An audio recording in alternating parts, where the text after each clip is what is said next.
There is a plant that contains more protein per gram than whey powder. It holds all 9 essential amino acids, and it regrows overnight after you harvest it.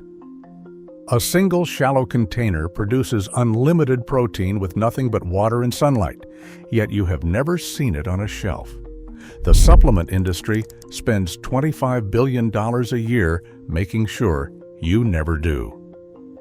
And by the end of this video, you will know exactly how to grow an unlimited supply of complete protein in a single container on your kitchen counter for the rest of your life without spending another dollar. Right now, millions of people are standing in supplement aisles staring at rows of protein powder. Whey concentrate, whey isolate, plant blends, pea protein. Each tub costs $40 to $60. Each one lasts about a month.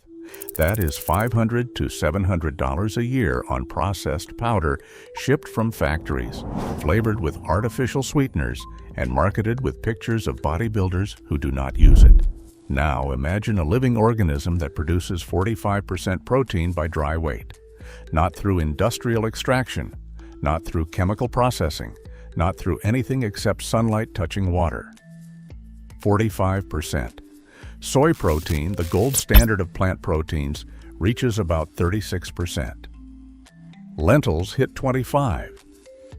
Spirulina, the supplement that health food stores charge a premium for, reaches roughly 60%, but requires controlled growing conditions, expensive equipment, and careful contamination management.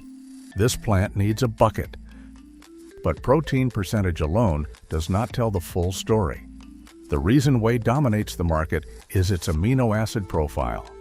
Whey contains all 9 essential amino acids in ratios that the human body can use efficiently. Most plant proteins fall short. Pea protein lacks methionine. Rice protein lacks lysine.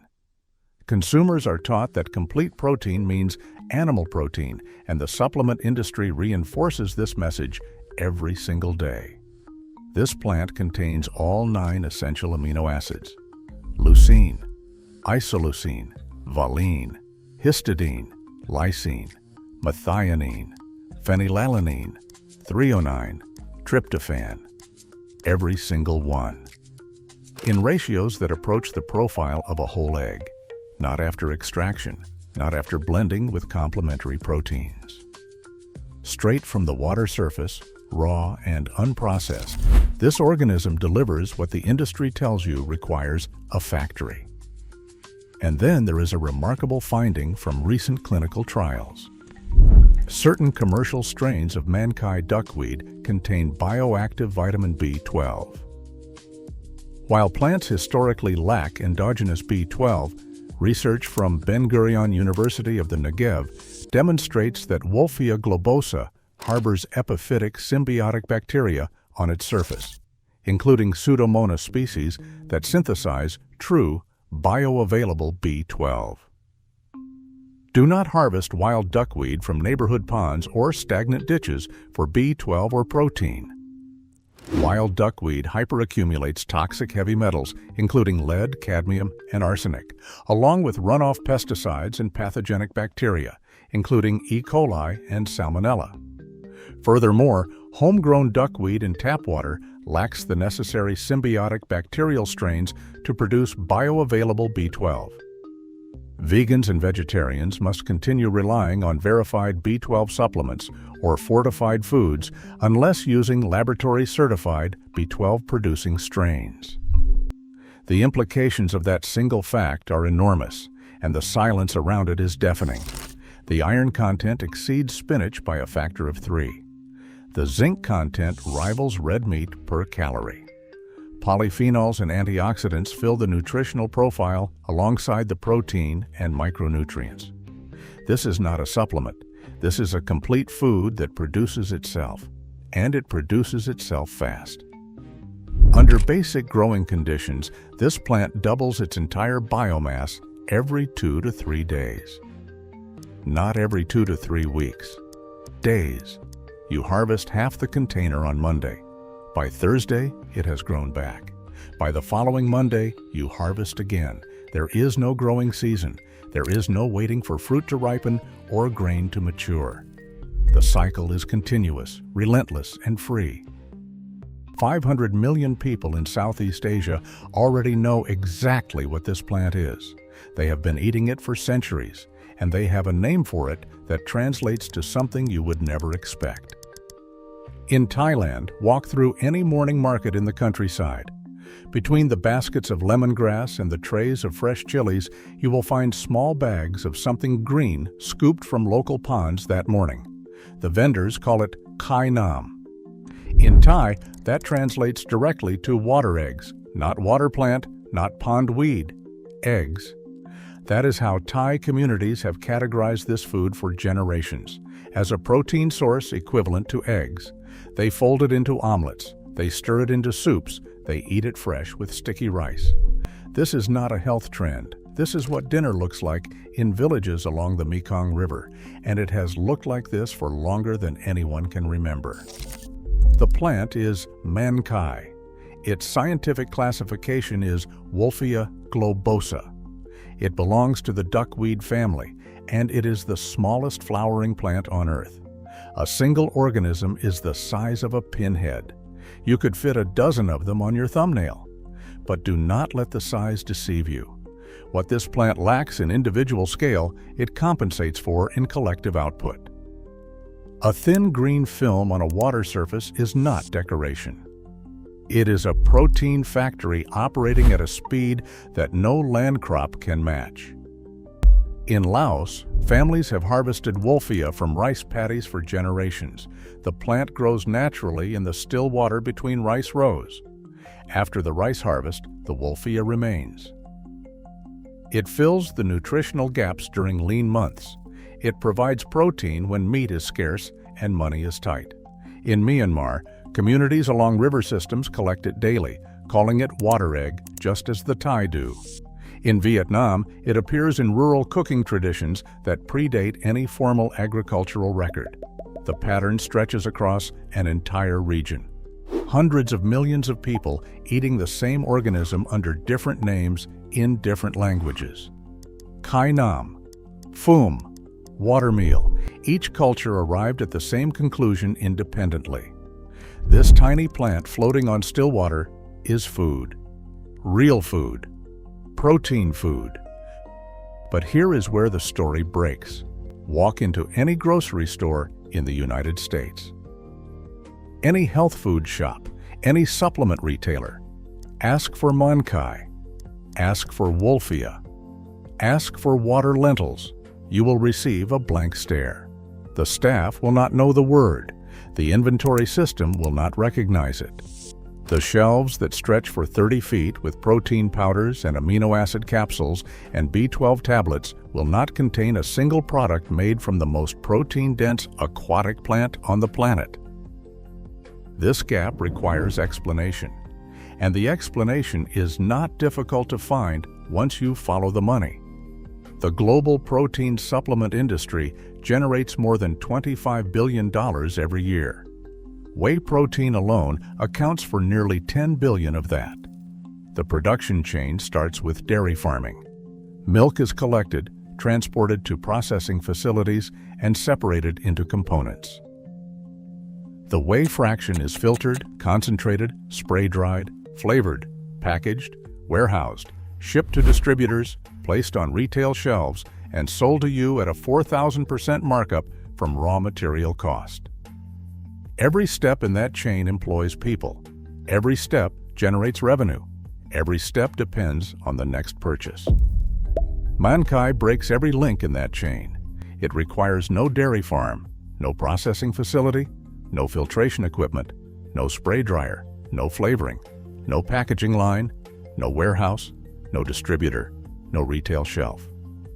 A person with a shallow container and access to sunlight can produce complete protein indefinitely. The startup cost is the container. The ongoing cost is zero. When a product generates no repeat purchases, it generates no marketing budget. When it generates no marketing budget, it generates no consumer awareness. When it generates no consumer awareness, it does not exist in the marketplace. This is not a conspiracy. This is how markets work. Companies promote what they sell. Nobody sells mankai, so nobody promotes mankai. The research landscape tells the same story from a different angle. Search any major medical database for whey protein studies. You will find thousands, decades of research funded by dairy councils, supplement companies, and sports nutrition brands. Each study reinforcing the message that whey is the gold standard. Now search for wolfia globosa protein studies. You will find a fraction. Not because the science is weaker, not because the results are less impressive, because the funding does not exist. Research follows money. Money follows patents. Patents require control over a product or process. You cannot patent a plant that grows wild on pond surfaces across Southeast Asia. You cannot patent the act of scooping it from water. You cannot patent sunlight. The entire framework of commercial research funding depends on the possibility of proprietary return. Mankai offers no proprietary return. So the studies that would put it on front pages and in doctors' offices simply do not get funded. The studies that do exist come primarily from institutions in Israel, Thailand, South Korea, and Japan. Researchers at Ben Gurion University in Israel conducted one of the most significant nutritional trials involving mankai. Over 18 months, participants consuming daily mankai shakes showed measurably improved metabolic markers compared to control groups. The results were published, peer-reviewed, and then absorbed into the quiet academic record without making a single headline in mainstream American health media. Meanwhile, a new whey isolate flavor launch generates press coverage in fitness magazines within 24 hours. The asymmetry is not about science. It is about infrastructure. Whey has publicists. Mankai has researchers. Publicists reach consumers. Researchers reach journals. Journals do not sell protein powder. The agricultural economics deepen the pattern further. The global seed industry generates over $60 billion a year. Corn, soy, wheat, rice. All annual crops, all requiring new seed purchases every planting season. Fertilizer companies sell inputs for those crops. Pesticide companies sell protection for those crops. Equipment manufacturers sell machinery for those crops. An entire industrial ecosystem depends on the farmer returning every spring with a purchase order. Mankai requires no seed purchase after the initial starter culture. Cultivating wolfia requires clean water and a balanced nutrient medium.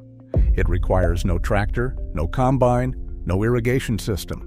A crop with zero recurring input costs is invisible to every agricultural supply company on the planet.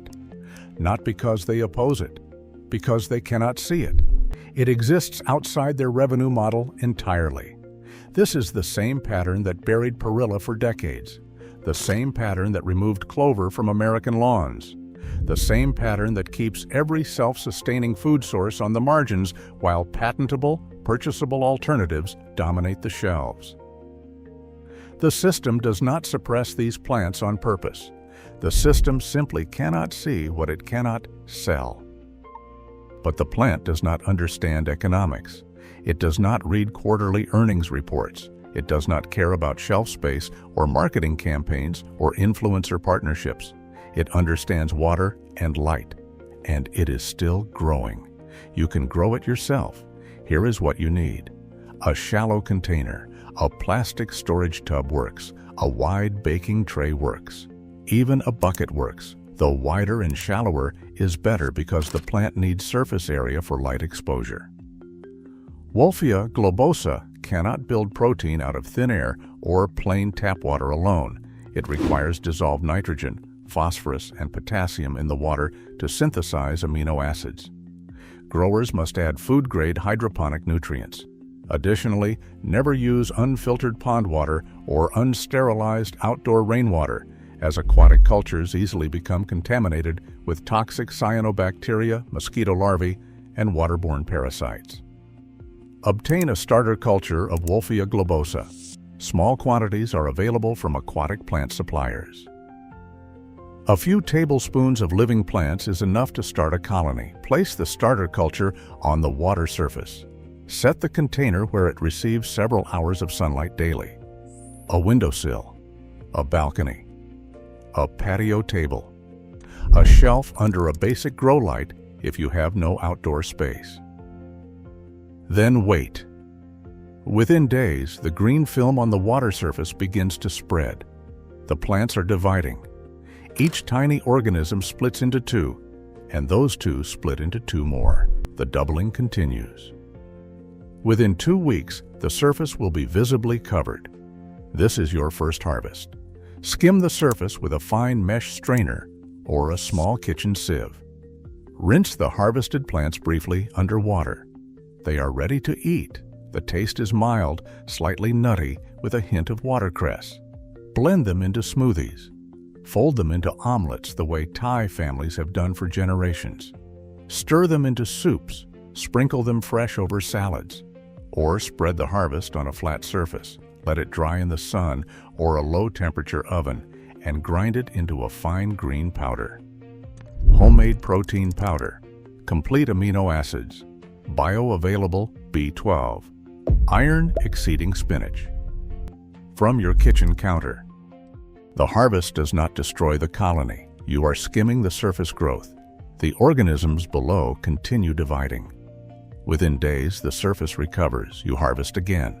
The cycle repeats. There is no season. There is no crop failure from a late frost or a dry summer. The container sits indoors if needed. It produces year-round. Scale it with multiple containers. Harvest one while the other recovers. A rotation of 3 containers on a small balcony produces enough fresh mankai to supplement the protein needs of a single adult continuously. A backyard setup with larger tubs can supplement an entire household. The emergency preparedness angle is impossible to ignore. If supply chains fracture, if grocery shelves thin out, if the infrastructure that ships whey powder from New Zealand to a warehouse in Ohio to a store in your town breaks down at any point, the protein in your container is still doubling every 3 days. It does not need a truck. It does not need a warehouse. It does not need a country of origin. It needs water and light, and it will keep growing whether the economy is booming or collapsing. This is what true food resilience looks like. Not freeze-dried emergency kits stacked in a basement. Not supplement subscriptions, auto-charging a credit card every month. Resilience is a living organism that feeds you today, regrows tomorrow, and asks for nothing in return except a shallow container and a window. The protein supplement industry will not tell you about this plant. The companies printing labels on whey tubs do not mention that a floating organism in Southeast Asia matches their amino acid profile at 0 cost. The agricultural corporations selling soy protein isolate do not reference the aquatic alternative that requires no farmland. The vitamin companies selling B12 capsules do not acknowledge that a pinhead-sized plant produces it naturally.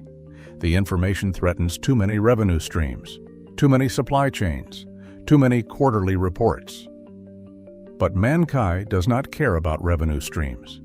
It does not read financial statements. It has been growing on still water across Southeast Asia for longer than any supplement company has existed. Thai grandmothers have been scooping it from ponds and frying it with eggs for longer than the word protein has been in common use. 500 million people have been eating it, while the Western world spent $25 billion a year on powder in plastic tubs. The plant is still there, still floating, still dividing, still producing 45% protein in something smaller than a grain of sand. And now you know it exists.